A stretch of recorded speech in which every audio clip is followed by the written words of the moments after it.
The Honda Passport is getting a nice injection of added ruggedness. We're going back to boxy but beautiful lines which always work well on an SUV. The 2026 Honda Passport is paving the way for a new design language that will filter into the rest of the truck and SUV family. It also marks the arrival of the first Trailsport model to truly seem ready to wear that badge properly.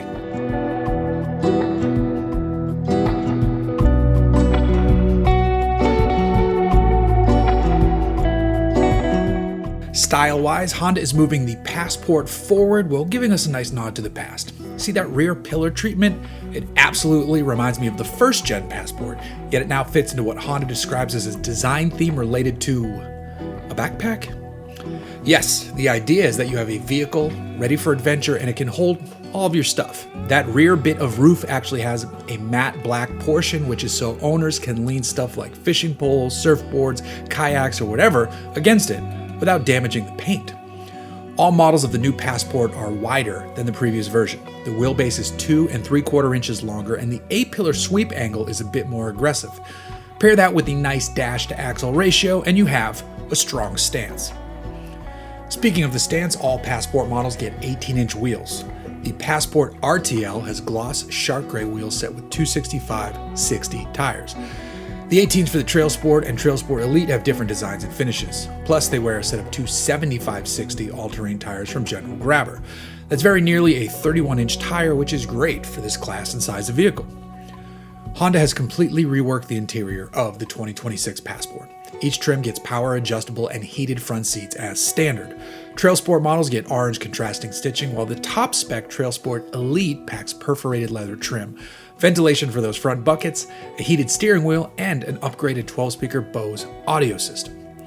All models get a 10.2-inch digital gauge cluster display and a 12.3-inch center touchscreen. It features plenty of Google built-in tech, but also serves up wireless Apple CarPlay and Android Auto. And a bonus for the Trailsport models is the addition of 110-volt outlets in the center console and cargo area. Lift that hood and you'll find the oh-so-familiar 3.5-liter V6 engine.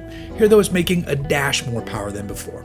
Horsepower gets a slight bump to 285, while torque sits at 262 pound-feet.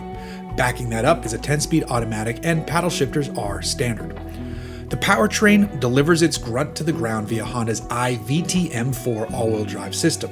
This is the second-gen version of the system and it's pretty great at moving torque around as needed.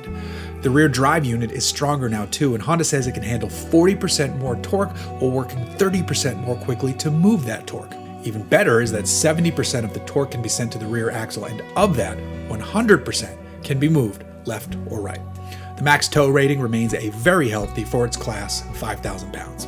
The big news, at least in my eyes, is of course the reworked and improved Trailsport model. What was once just a wheel and tire upgrade package is now clearly ready for a bit more adventure. You have recovery points front and rear. There's steel skid plate protection underneath, which covers the oil pan, transmission, and fuel tank.